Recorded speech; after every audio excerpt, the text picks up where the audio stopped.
Shalom, selamat pagi. Bapak Ibu yang kasih Tuhan, kita mau merenungkan firman Tuhan. Mari kita terlebih dahulu berdoa. Sertai kami Bapa, ketika kami mendengar, kami membaca firman-Mu. Dan biarlah firman-Mu menerangi langkah kami, menerangi jalan kami sepanjang hari ini. Sertai kami dengan roh, dalam Kristus Yesus Tuhan. Amin. Firman Tuhan bagi kita Rabu tanggal 28 Juni tahun 2023. Amsal 15 ayat yang ke-26. Rancangan orang jahat menjijikan bagi Tuhan, tetapi perkataan yang ramah itu suci. Demikian jauh tertulis dalam kitab Amsal 15 ayat 26. Bapak Ibu saudara kasih Tuhan, kita tahu semua bahwa Indonesia mengakui ada 6 agama yang resmi dan bahkan diundangkan. Official Religion of Indonesia. Indonesia punya 6 agama yang resmi. Dan hari-hari besar keagamaan, negeri kita ini paling banyak liburnya, yaitu libur-libur hari besar keagamaan. Bersyukur kita juga beberapa banyak perayaan hari besar Kristen juga kita mengalami libur. Dan ketika hari-hari besar tertentu, gereja, tempat ibadah pasti ramai. Indonesia dikenal dengan negara yang religius. Bahkan ini menjelang 2024, banyak juga partai atau orang-orang tiba-tiba menjadi agamis dan membawa istilah religiusitas. Bapak Ibu kasih Tuhan, tapi kita nggak bisa menutup mata bahwa kejahatan, korupsi, penindasan, kekerasan masih menjadi setiap hari mendominasi berita di televisi, di media online. Bahkan dalam banyak kegiatan kita selalu ada berita buruk tentang kejahatan. Pertanyaannya, apakah agama, iman itu tidak mempengaruhi kehidupan seseorang sehingga tetap saja kejahatan banyak? Atau dengan kata lain, pertanyaannya, apakah ada gunanya beragama? Beberapa orang sudah menjadi patah hati untuk tetap beriman. Karena apa? Ternyata agama nggak ada mengubahkan apapun. Tetapi amang-inang saudaraku, jangan terlebih dahulu patah. Ada yang miss di sana. Ketika beragama, beriman, tapi tidak mempengaruhi kehidupan. Yang salah bukan agamanya, bukan gerejanya, bukan tempat ibadahnya. Yang salah adalah kita tidak mau dalam kehidupan kita mengakui kemahakuasaan Tuhan. Beragama, tetapi tidak mengakui Tuhan berkuasa. Mengatakan dengan mulut, aku percaya Allahku maha kuasa. Tapi bagi diri sendiri, Allah tidak berkuasa. Ini persoalan. Dia mengaku kita punya Tuhan dan Tuhan maha kuasa. Tapi Tuhan tidak berkuasa atas diriku. Sehingga, mengapa ada saja rancangan kejahatan yang terjadi. Dan ketika merancang kejahatan dan terjadi kejahatan. Dan seolah-olah Tuhan gak bisa buat apa-apa. Bapak Ibu yang kasih Tuhan, jangan mau sesat dan jangan mau patah hati. Ingatlah, Allah kita Allah yang perkasa dan berkuasa.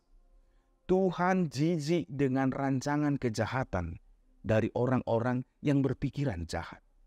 Yang rancangannya bukan memelihara kehidupan, bukan memelihara yang Tuhan ciptakan, bukan memelihara kebaikan yang Tuhan buat, tapi mau merusak.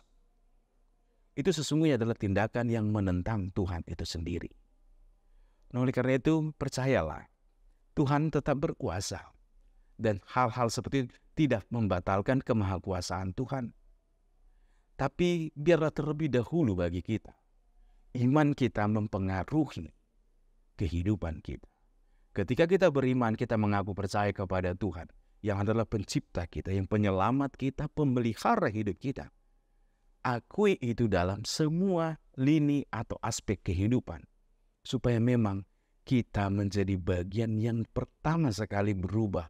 Sehingga kita melihat rancangan indah Tuhan selalu ada. Dan dengan demikian kita mau masuk ke dalam rancangan Tuhan. Bukan lagi rancangan manusia atau rancangan kepentingan pribadi, kepentingan sesaat. Tapi rancangan Tuhan yang mendatangkan sejahtera dan tertatanya kehidupan di dalam sejahtera, dalam damai. Itu yang sangat penting. Dan dengan demikian akan mengarahkan kehidupan kita, bahkan lewat perkataan. Dikatakan di sini, tetapi perkataan yang ramah itu suci. Dalam terjemahan aslinya atau terjemahan lain disebutkan bahwa perkataan yang baik atau yang ramah itu adalah kesukaan bagi Tuhan. Artinya begini, perkataan yang baik itu benedik atau berkat. Ketika engkau mengatakan yang baik tentang sesuatu, kita sedang memberkati, memasung-masuk. Dan karena iman kita, karena percaya kita akan kemahakuasaan Tuhan, dan kita mau tinggal dalam rancangan Tuhan, kita akan mampu menjadi berkat buat orang lain.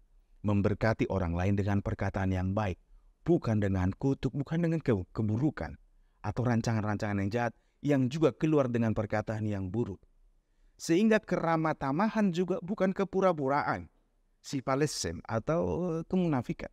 Tapi keramahan berangkat dari hati yang suci. Makanya dikatakan, Allah jijik terhadap rancangan orang jahat, tetapi perkataan yang ramah itu menyenangkan Tuhan. Perkataan yang berangkat dari hati yang suci, itu adalah kesukaan bagi Tuhan.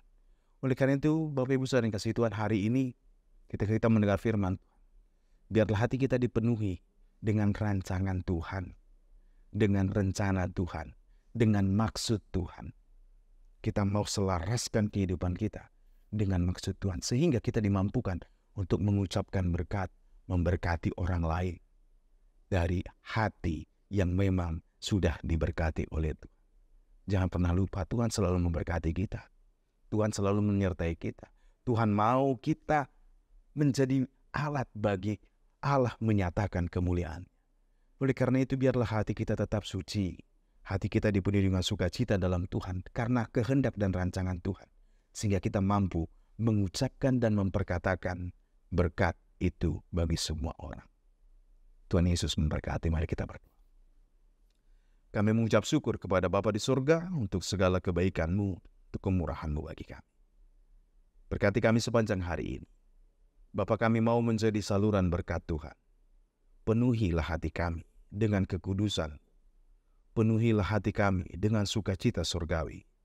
Penuhilah hati kami dengan firman-Mu, sehingga kami memiliki hati yang murni, dan kami boleh seturut dengan rancangan Tuhan, dan mau menjadi berkat bagi sesama, bagi orang sekitar kami. Kami serahkan hidup kami ke dalam tangan Tuhan. Terpujilah Engkau kekal untuk selamanya. Amin. Selamat beraktivitas, Tuhan Yesus memberkati. Shalom.